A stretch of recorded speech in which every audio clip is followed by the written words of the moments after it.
Bonjour à tous, un nouvel épisode Du temps d'une bière, magazine bimensuel, cécitaire, animé par deux aveugles sans yeux ni maître.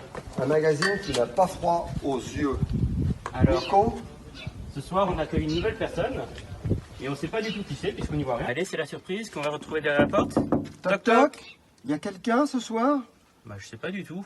J'espère, Ouvre la porte. Ça serait bien qu'il y ait On verra. quelqu'un quand même. On verra plus ou moins.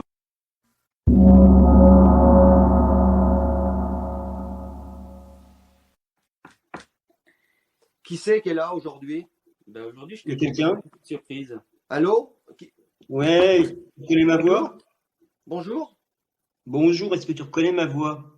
Bah, Une voix masculine, déjà un indice. Hein. Je suis un peu étonné, moi je m'attendais je crois que Nico il m'avait fait miroiter Bah ouais, moi un j'avais. voyage au Pénistan avec Clara Morgan. Ouais, c'est ça, ouais, tu connais bien. Oh, Mais vous êtes qui?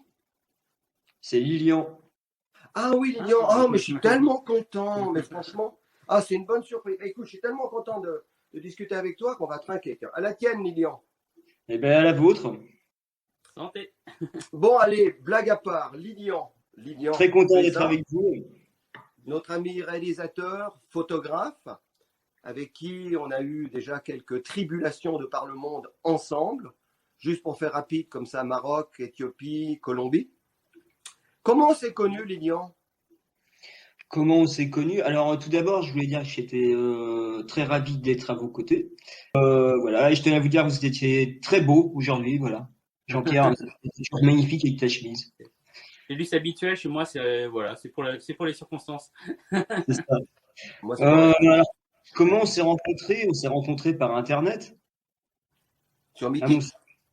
ouais, par Internet, je suis tombé sur ton blog. Ouais.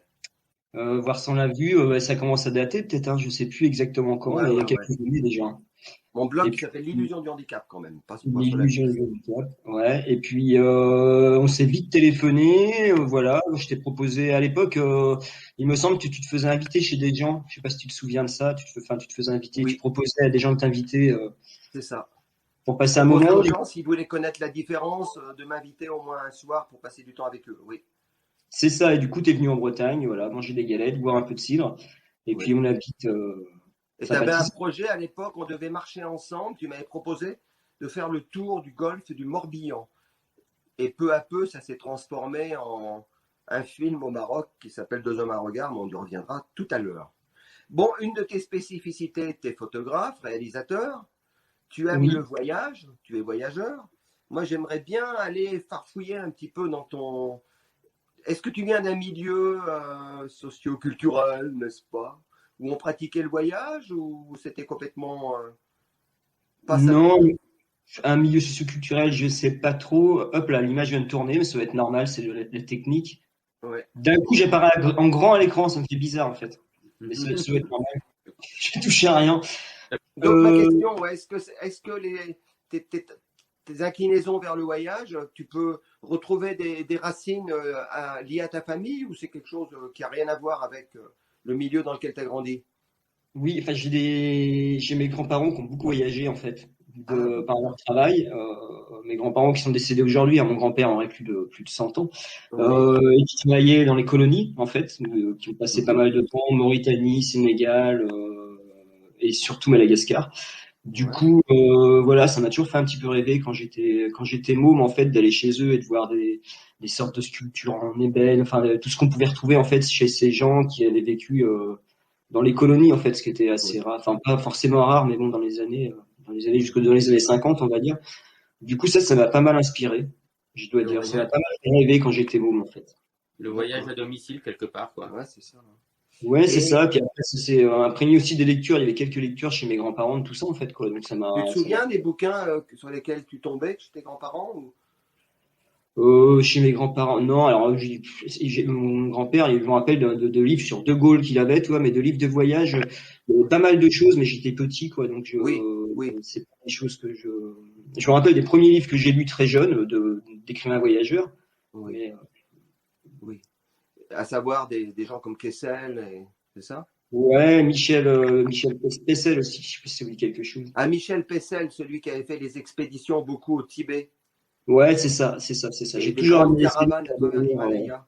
C'est ça, c'est hein. ça. Et ça, c'est ce genre de livre que j'avais chez ma mère. Alors, je sais pas pourquoi ma mère avait ça. Et j'ai dû bouquiner ça. J'avais une dizaine d'années, quoi, 10, 12 ans. Et c'était le premier qui a découvert pas mal de régions au Tibet.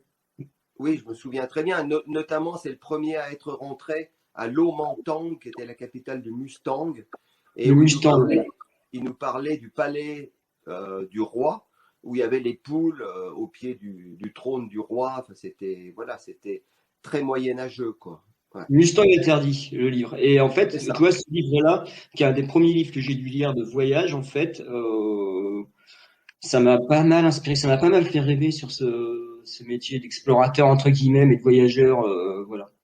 Et C'est, donc, tu n'as pas commencé ta vie directement par le voyage. Si j'ai bonne mémoire, tu es originaire des Deux-Sèvres, ouais, du Marais Poitevin, plus exactement, sud c'est de ça, Sèvres.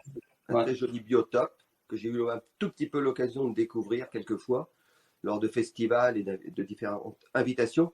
Et notamment, on était passé chez tes parents plusieurs fois. Qu'est-ce que je voulais dire? Oui, et donc, tu n'as pas commencé du tout par ça. Tu peux nous raconter un peu ton parcours Oh, bah, moi, premier? j'ai fait plein de petits métiers, j'ai fait plein de petits boulots. En fait, non, non, j'ai pas commencé par ça. Moi, j'étais pas très fan des études. J'ai commencé à voyager assez tardivement, en fait. Ouais. Ouais. J'ai fait plein de choses, hein. J'ai été jusque bûcheron, cuisinier, j'ai fait pas mal de Bûcheron. trucs. Ouais. Ouais, bûcheron, dans le Marais de Poitevin. Mais après, j'étais toujours intéressé par la photo, par contre. La photographie, ça m'a toujours passionné. J'ai toujours continué à apprendre, en fait, quoi. Donc, Ah mais oui, c'est vrai que même à l'époque où tu as travaillé un peu dans les assurances et tout ce genre de boulot, tu faisais déjà de la photo à côté. j'ai jamais travaillé dans les assurances, moi, Jean-Pierre, tu dois confondre. Ah pardon, je croyais que tu avais bossé dans un truc là, à J'ai travaillé Niort. pour une mairie. Ouais, j'ai travaillé pour une mairie, la mairie de Niort. Ouais. Ah, pour une mairie, pardon, oui, excuse-moi. Non, parce que Niort, tu sais, dans notre tête, c'est les assurances Niort, c'est ça? C'est beaucoup de mutuelles, c'est ça. Une C'est mutuelle, ça. pardon, ouais. Ouais, ouais, ouais. Non, mais tu as bossé dans une mairie, ouais, c'est ça. Et C'est quand ça, est-ce que tu as eu ce déclic, alors, ce renversement de vie, tu l'imputes à quelque chose de particulier? Tu as eu une claque dans la gueule à un moment donné? Tu as eu un dégoût de ce Alors, que tu faisais? alors moi, j'ai toujours, en fait, on va dire de 20 ans à 30 ans, je voyageais beaucoup, enfin, je vivais beaucoup pour la culture et pour comment dire, pour le plaisir je sais pas comment, si le plaisir c'est le bon mot, mais j'adorais faire du windsurf, donc de la planche à voile. Ah oui. J'adorais le sport en général et du coup je bossais vraiment pour ça en fait quoi. C'est-à-dire que tout mon temps libre je pensais à ça et ça m'a amené aussi le windsurf m'a amené à voyager, notamment mes premiers trips au Portugal, le long de la côte portugaise, sud de l'Espagne et en fait j'ai découvert, alors, je partais vraiment pour la glisse et là j'ai découvert une autre culture en arrivant au Portugal. Je devais avoir 23 ans, quelque chose comme ça et ça m'a vraiment aussi marqué. Et puis après, par l'avenir, je suis descendu jusqu'au Maroc et après, ça s'est vraiment enchaîné en fait. Ça s'est vraiment enchaîné par un déclic d'un voyage humanitaire que j'ai fait. Je devais avoir 25 ans, 26 ans à Madagascar. Donc là où mes grands-parents avaient vécu plusieurs années. Ah ouais, intéressant ce retour aux sources quelque part. Tu vois? Ouais, je vais me retrouver les endroits où il y a eu, mon grand-père avait fait des photos en fait. Ça, c'était assez intéressant. Ah Ah, lui ouais. aussi était photographe alors. Bah, il était Enfin, photo, ouais. amateur quoi. Pour l'époque, je pense qu'il y avait un appareil photo, ce qui était assez énorme en Oui, voilà, je vais 40. dire, ouais. C'était rare à Donc c'était l'époque. déjà un peu un pionnier de ça, donc Ouais. quelque part, forcément, il t'a aussi transmis ça, quoi. Tu nous dis deux, trois mots sur Madagascar? C'était quoi une mission de quel ordre? C'était une mission humanitaire, c'était un trek humanitaire en fait. On faisait un tour en forêt et on soignait des gens qui avaient la gale. On passait dans des villages en fait pour soigner Ok. des gens qui avaient la gale. Alors bon, je parlais de Madagascar, c'était il y a 20 ans, donc c'est vrai que ça a tellement changé ce pays. Enfin, j'y suis pas retourné depuis, mais c'était un choc. C'était 4 ans là. Ouais, Ouais.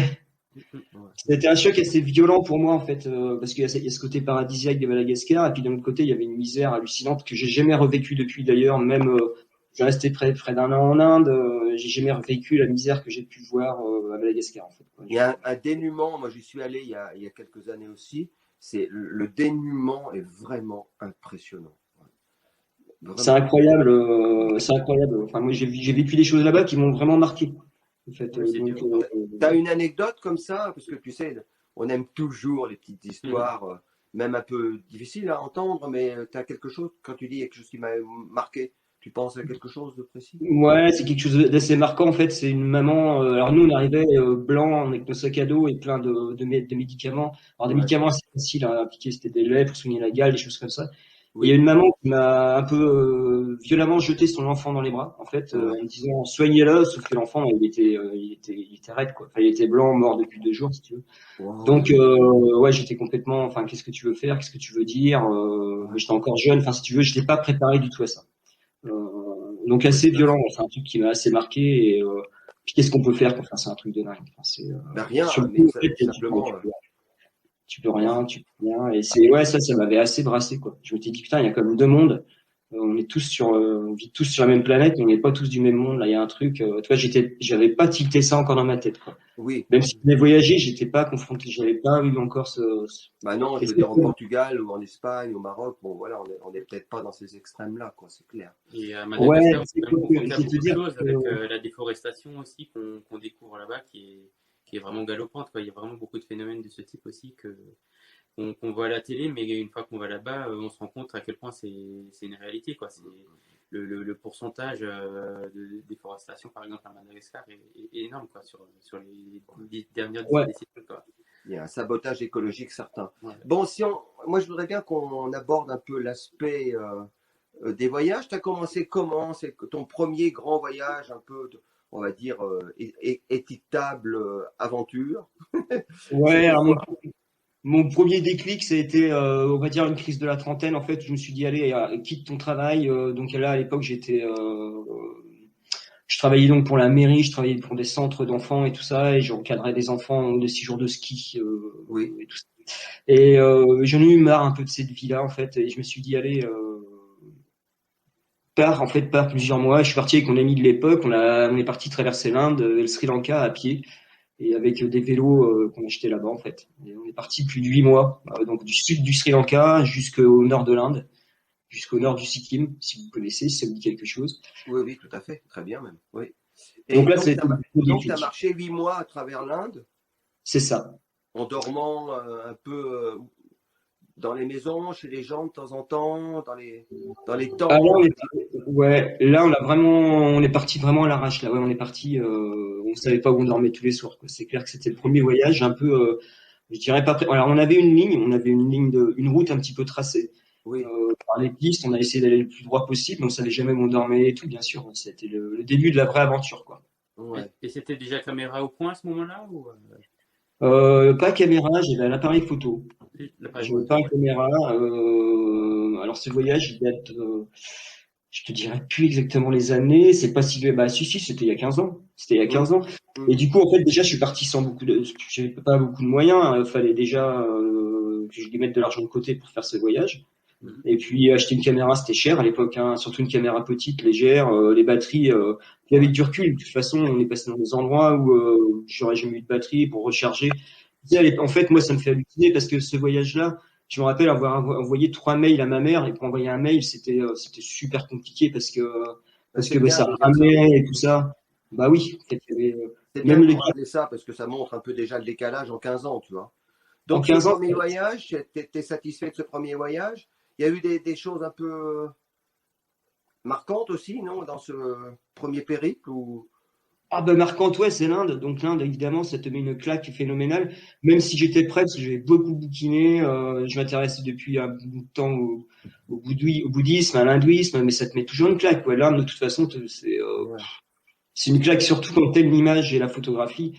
Par contre, j'ai fait beaucoup de photos j'ai fait un livre et j'ai fait des photos en beaucoup sur ce voyage. Et c'est Mhm. vrai que c'est un pays où je retourne assez régulièrement et enfin, tellement de couleurs, tellement de richesses, tellement de surprises permanentes, en fait. Euh, Je pense c'est, c'est- encore plus avec l'œil du photographe, quoi, où vraiment tu cherches à analyser l'œil du photographe, c'est un œil qui analyse en permanence. Donc, c'est vrai qu'il y a des choses qui peuvent échapper à quelqu'un d'autre qui, à toi, ont dû être encore plus marquantes, quoi. Ouais, c'est des claques. En fait, là, vraiment, en Inde, je continue à me prendre des claques permanentes au niveau de l'image. Enfin, Mhm. la lumière, tout est. Et en plus, l'Inde est tellement verte, tellement vaste, tellement grande. C'est comme l'Europe, quoi. Ouais, c'est Donc, en très fait, multiple, ouais, c'est mosaïque, ouais, tout à fait. les couleurs Bon, sont jamais les mêmes. Si tu vas au on a, on- Maghreb, tu vois, tu vas au Maroc, tu fais un reportage, c'est tout le temps sur les mêmes couleurs un peu ocre. oui, En Inde, mais ça peut changer du Rajasthan au sud de l'Inde, au au Tamil Tamil Nadu. Nadu, ouais, ça n'a rien à voir, absolument. Ouais. On a une petite demi-heure, les amis, donc j'aimerais bien qu'on fasse un petit peu un balayage un peu de tes voyages. C'est quoi ton deuxième grand périple après? Il me semble que tu es parti en vélo, c'est ça? si j'ai bonne mémoire.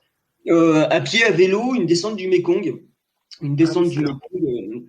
En fait, l'excuse, c'était de partir des sources du Mékong, de la région des sources, donc au Tibet, donc un peu en souvenir de Michel Pessel, justement, de son livre. Oui, on en parlait tout à l'heure. Et d'ailleurs, c'était un des premiers explorateurs des sources du Mékong.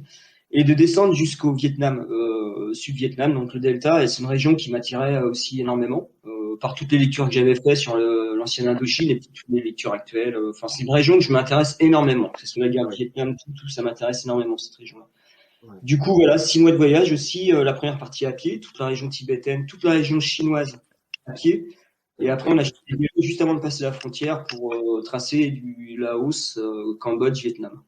Et ça a donné lieu, par contre, à quelque chose d'un peu plus professionnalisant, on va dire, un film. Oui, là, du coup, c'était le premier film. Alors, je vais te dire, même déjà l'Inde, à l'époque, j'ai tourné dans beaucoup de festivals avec un diaporama photo. Tu vois, c'est pour te dire aussi le changement qu'il y a eu. L'évolution, le changement, oui. Ah ben ouais, aujourd'hui, si t'as pas du HD, du drone et tout, c'est très compliqué de faire les festivals. Moi, ce film-là, je pense qu'il a énormément plu parce qu'on m'a fait confiance après par la suite et c'était un diaporama, quoi. Tu vois.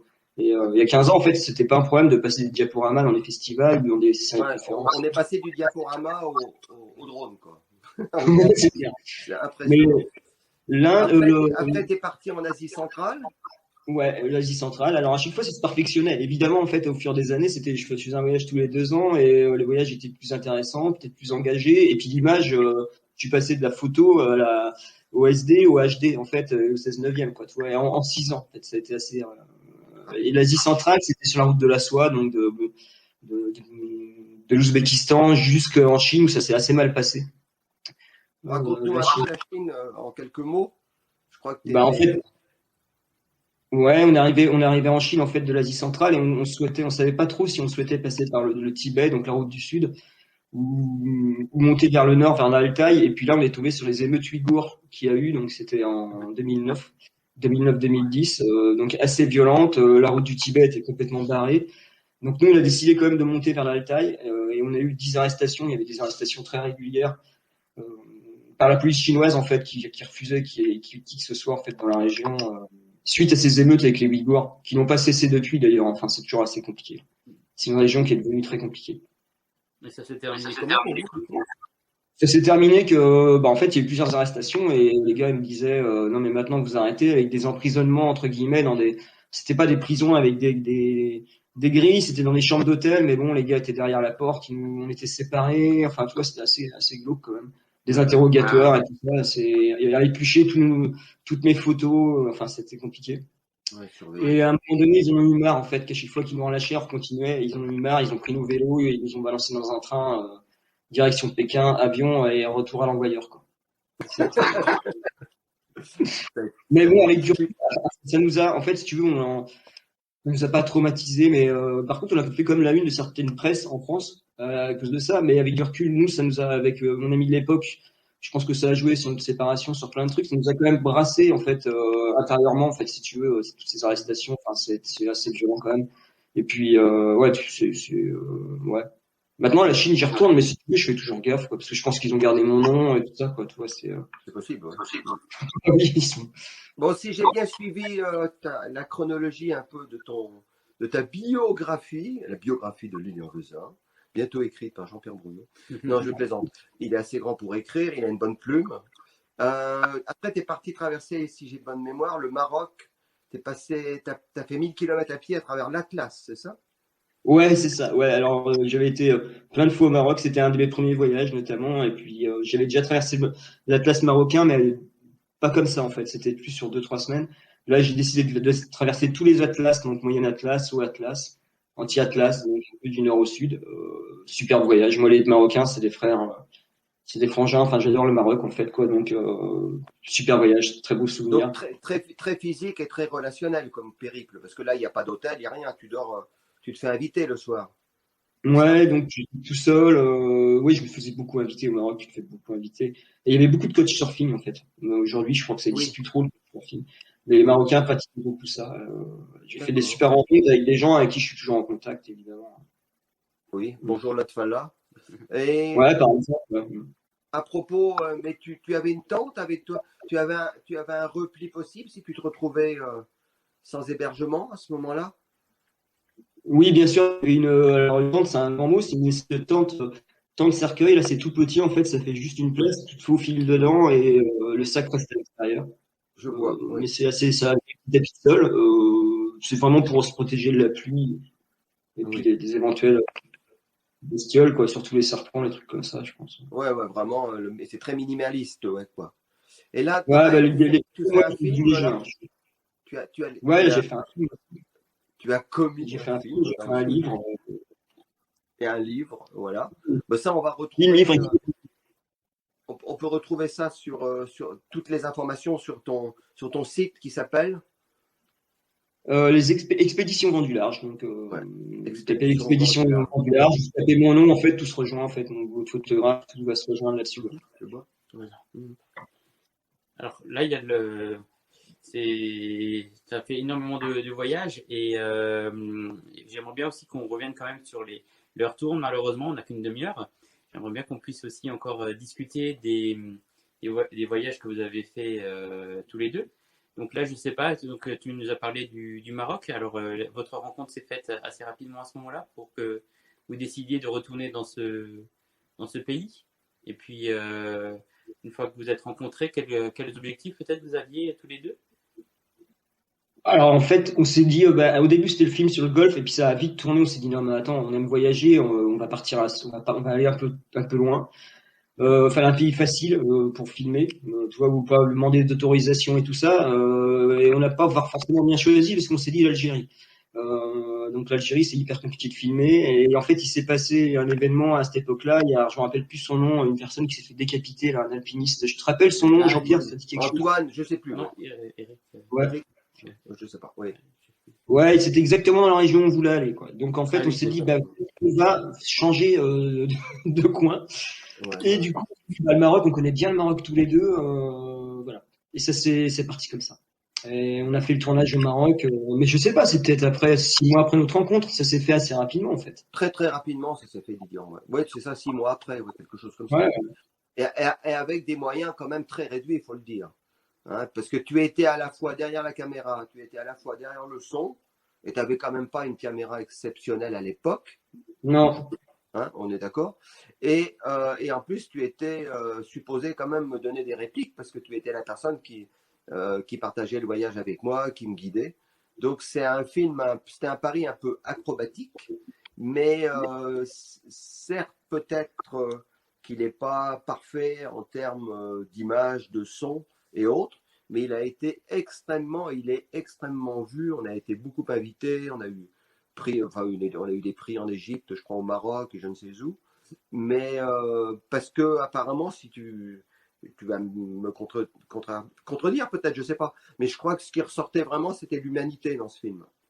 ouais, c'est ça. Bah, après, une chose que je referais pas, c'est d'être devant la caméra et derrière la caméra. Tout seul, ça passe parce que tu peux faire des coupures. Mais là, en Oui, plus, franchement, on a pas mal fait les cons quand même, hein. On s'est bien oui. marré quand même. On a beaucoup On ri, était ouais. on était avec un ami qui s'appelle Emmanuel Jevaux qui nous a pas mal donné un coup de main, mais bon, pour dire des conneries aussi, c'était pas le dernier. Et quand tu dois filmer, enfin, l'ambiance, elle est sur 10 jours, enfin, c'était, ouais, quand je suis revenu, que j'ai regardé tous les rushs, j'ai fait, alors faut que je fasse un film avec tout ça. Et en fait, le film a pas si mal marché, ouais, mais c'est vrai qu'il y a pas mal d'humanité qui en ressort. L'image est pas si mal, mais en fait, les problèmes de son, enfin, c'est supérieur de tout gérer. De toute façon, je referai pas. Oui, oui. Non, bah non, évidemment, évidemment. Ouais. Donc on a fait ça. Après, on est partis tous les deux. Tu allais faire un film en Éthiopie. Je t'ai accompagné en partie. Oui, je suis parti en Éthiopie et comme tu y avais jamais été, je crois, bah, voilà. C'est ça, ouais, tout à fait. J'avais très envie d'aller à Harare, moi, toi, dans la ville où a vécu Arthur Rimbaud, et j'ai bien fait parce que ça m'a inspiré un de mes textes que je préfère. C'était très D'ailleurs, sympa. ouais, c'était. On a rencontré notre ami Yo là-bas. Salut Oui, Yo, si tu nous Berlin. regardes d'ailleurs, de Berlin. C'est très probable qu'il nous regarde. Et puis là, tu as tiré un film aussi, mais un film un peu plus, on va dire quoi, un peu plus connaissance du monde, non? Oui, c'est ça. En fait, c'est un film. Là, j'ai changé un peu. J'apparais plus. En fait, j'apparais plus. C'était pas un film d'aventure. C'est vraiment un film de. C'est un film de la découverte du pays, d'une culture en fait. Mais voilà, oui, j'ai commencé à rentrer dans des réseaux de conférences. Moi, j'avais déjà commencé, hein. Mais là, c'était vraiment un film pour des réseaux de conférences, pour un public, et qui a très très bien marché. Enfin, l'Éthiopie, je continue d'ailleurs à travailler avec. Euh, Ouais. Il y a une demande de ce genre de, parce que c'est quand même pas comme un film de la télé, si tu veux. C'est quand même, c'est c'est un tournage qui est différent et le public aime bien. Le public adore son rapport avec le réalisateur. Ok. J'étais un film, répondre à des questions après. Enfin, je pense qu'il y a encore de l'avenir là-dedans, je pense. Oui, oui, bah, les gens apprécient qu'on aille, qu'on leur propose. Et d'ailleurs, n'hésitez pas à inviter Lilian ou moi pour des soirées d'animation. On a des films, on s'est animé, je vous promets qu'on s'est animé. Surtout là, en ce moment, là, ça fait D'ailleurs, un an. j'ai envie de raconter une anecdote quand même. Ah, ça, faut quand même, je ne veux pas la rater celle-là. Moi, j'avais jamais fait ça et Lilian, la première fois qu'il me présente en public, bon, déjà, on a eu un clash, pardon. Là, ça marchait pas, donc il a fallu que je parle. Tu étais absolument pour rien, toi. C'était les gens qui nous ont invités. On a eu un problème. Le film ne passait pas bien du tout. Donc il a fallu que je tienne les gens pendant 45 minutes. Et j'avais jamais fait ça de ma vie. J'avais jamais parlé en public. En impro total, quoi. Et je me suis aperçu qu'en impro, ben, j'arrivais à parler, à faire rire les gens. Je me suis dit, écoute, là, c'est terminé. Je suis tranquille. J'ai même plus besoin de Lilian. Je peux aller absolument n'importe où. Et ça m'a fait un bien fou. Ça a été un clash, comment on appelle ça, thérapeutique. Ouais, ouais, je me souviens de ça. Et toi, tu as galéré là, à essayer de remettre tout ça en Oh, c'est route. toujours l'angoisse. C'est toujours l'angoisse. Tu te rappelles, le son était décalé de l'image sur le Ah ouais, film. je me souviens bien. Ouais. J'ai jamais compris, mais bon, pour le spectateur, c'est une angoisse hallucinante. Enfin, Oui, surtout quand tu fais les euh, essais, tu dois bien 10 minutes avant. c'est clair. Il nous reste quelques toutes petites minutes. Est-ce que, bon, déjà, on va peut-être aborder un peu Zigoneshi, Quand même, ouais. Mmh. C'est le dernier un film beau film. qu'on a fait ensemble avec un peu avec ta compagne, avec un ami de très longue date qui habite à Marseille, qu'on appelle Chicho. Chicho, et Ilona, notre amie et cantatrice de Barcelone, et Leila, ma fille dite cheveux bleus. Voilà, donc on est allé rencontrer les Coggies. Bon, rencontrer, c'est pas simple. D'ailleurs, le film le montre, hein, on est d'accord? Mmh. Qu'on n'a pas pu vraiment faire ce qu'on aurait aimé, c'est-à-dire rester. On a été, au bout de quelques jours, priés de quitter la communauté parce que les paramilitaires menaçaient non seulement la communauté, mais bon, enfin nous et la communauté. Donc évidemment qu'on voulait mettre personne en danger, hein. Donc le film retrace plutôt une tentative de rencontrer les Coggies, bien qu'on les voit un petit peu, mais on aurait pu s'attendre à un film un peu plus au cœur de leur civilisation. Ouais, on a fait ce qu'on a pu, hein. Mais au préalable, ça s'est passé comment l'entrée en communication? Parce que je pense qu'on rentre pas comme ça en communication avec les peuples premiers, quoi. Donc, comment vous avez fait pour aller à leur rencontre? Je laisse Lilian parler. Comment on a fait pour aller à leur rencontre? Bah, Oui. très compliqué en fait. Ça a été plein de, je dirais, on a essayé de tisser un réseau en fait pour essayer de rentrer en contact avec ces gens-là. Alors Jean-Pierre, il connaissait pas mal de monde. Très compliqué. En fait, ça s'est fait aussi par le hasard, je pense. Le destin. Le destin, très compliqué. Et là aussi où c'était compliqué, je pense qu'on était beaucoup. C'était un pari un peu fou de partir autant. C'était plus simple moi, c'est le premier voyage déjà que je faisais. Premier tournage, voyage que je faisais avec autant de monde, mais je suis assez solitaire, je parle avec 2 personnes, 3 grand max, et ça m'est même jamais arrivé. Là, une équipe comme ça complique, je pense, de toute façon, Le ça rapport aux complique. autres. Ouais. Ouais, le rapport aux autres, ça complique obligatoirement. T'es presque une bande, là, quand t'es 5-6, Ouais. si tu veux. Donc, mais ça s'est fait, on a eu du contact, mais c'est très compliqué, il faut du temps, hein, il faut du temps. Et encore, on en a Oui, manqué. oui, oui, oui. Bah, il aurait fallu rester plus longtemps, et puis il aurait fallu surtout. Mais bon, ça veut rien dire du tout. Il aurait fallu. Voilà, on a ramené quand même des très très belles. Enfin, t'as ramené des très très belles images, hein. C'est un témoignage, mais je veux dire, faut pas nous inviter pour approfondir la communauté et voir vraiment ce qui se passe dans la communauté Cogis, parce que le film ne retrace pas vraiment, pour la raison simple qu'on n'a pas pu rester très longtemps et qu'on a eu des bouts de contact ici et là, hein. Et moi, je trouve que c'est plutôt intéressant parce que pour moi, c'est pas, je le vis pas comme un échec, je le vis comme ben, que parfois on n'arrive pas à aboutir, on n'arrive pas à réaliser complètement ce qu'on avait dans la tête, quoi. C'est tout, hein. Et puis dans ce film, il y a un autre aspect qui est très intéressant, c'est aussi ta relation avec ta fille, quoi, parce que c'est quand même extraordinaire, effectivement, c'est des conditions de vie quand même assez rudes, quoi, et donc avec la cécité, c'est pas simple. Et donc il y a cette très belle relation que vous avez su nouer avec les années, au travers les voyages, qui ressort de ce film, et ça c'est déjà. Moi, je dirais la relation psychologique et tout ça, bien sûr, mais surtout la relation de guidage qui est quand même. Tu peux témoigner, Lilian, hein, on a marché dans des endroits que c'était plus que.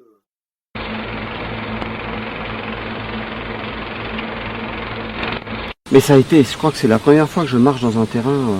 Dieu sait qu'on a fait des trucs, hein, tous les deux, dans la forêt au Cambodge.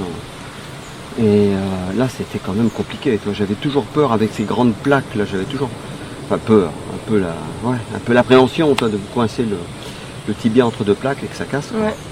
Non, mais je t'ai jamais guidé aussi longtemps dans un endroit aussi engagé. Hein. C'est sûr que on en a fait d'autres ailleurs, quoi. Mais non, ça c'était bien long. Mon corps, il l'a senti aussi. Est-ce que tu aimerais dire quelque chose, Lilian, particulièrement de ton travail? Oui, je n'ai quand même pas oublié avant de me sauver, parce qu'on est vraiment au bout, que tu es quand même photographe à côté, et que notamment tu fais des photos de mariage. Oui, c'est ça. En fait, j'ai mon port d'attache qui est ici dans le golfe du Morbihan, donc là où il fait soleil aujourd'hui, tu vois. On a un grand soleil depuis quelques temps, depuis pas mal de temps. Et puis du coup, tous ces voyages, en fait, moi, j'étais toujours parti, mais là, j'aime bien rester là maintenant quelques mois dans l'année parce que c'est une superbe région que j'adore. Et du coup, je fais de la photo de mariage depuis 5 ans, ça fonctionne très très très bien. Donc puis je fais beaucoup de stages photo aussi où j'apprends la photographie par le biais de randonnées dans le golfe. Donc c'est assez sympa. C'est très très sympa. Je vous conseille d'aller voir. Je vous conseille d'aller faire un tour sur le site de Lilian. Et puis, écoute, on va, tu sais, un peu le but du temps d'une bière, c'est quand même de transformer à un moment donné. Si toutefois nous sortons de ces périodes un peu troublées, troublantes. Nous pouvons devenir des êtres sociaux comme nous le fûmes naguère. C'est ça, de faire une grande rencontre un peu avec tous les amis qu'on a interviewés. Et il y en a beaucoup et il y en a encore pas mal à venir. Donc merci Lilian pour ton apparition et ton témoignage de Bretagne. Merci à vous surtout, c'est excellent votre initiative et puis. Oui, écoute, voilà. C'est le temps d'une bière. Et ceux et celles qui ont envie de participer, contactez-nous soit à travers le Nico, ou soit à travers moi, Facebook ou autre. Ton blog, peu importe. Ouais. Merci à tous. Merci à tous. Salut Lilian. À très bientôt. Kenavo, Yermat. Ilona nous a, comment dire ça, féériser, j'allais dire l'instant, le crépuscule,